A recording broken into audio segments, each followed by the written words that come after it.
Ẹ kú dédé àkókò yìí o, ìròyìn yàjóyàjó ni mo mú wá sí ìgbọ̀nyín láti iléeṣẹ́ Jígí Alára ìkànnì 24 tó kalẹ̀ sí ìlú Ìbàdàn ní ìpínlẹ̀ Ọ̀yọ́. Ní wákàtí kọ̀ọ̀kan kò dín ní obìnrin 6 tí àwọn èèyàn ń pa o.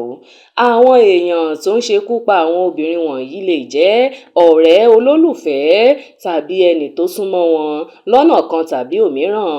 Gẹ́gẹ́ bí àjọ ìṣọ̀kan àgbáyé ṣe sọ èyí tún sì pẹ̀ ní gbogbo ìṣẹ́jú mẹ́wàá tó ń rò bẹ́ẹ̀ tí ẹ̀mí obìnrin kọ̀ọ̀kan sì ń lọ sí i.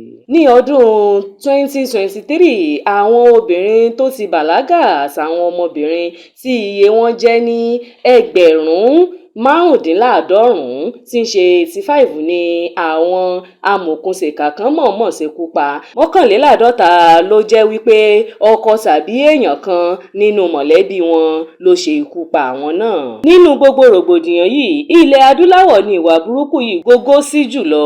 Kò ní jù báyìí lọ lórí ìròyìn yàjóyàjó fún sí àkókò yìí.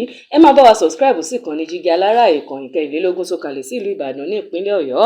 Orúkọ tèmi ni Abbas Afọláṣadé láti ìlú Ìbàdàn. Ẹ ṣé púpọ̀.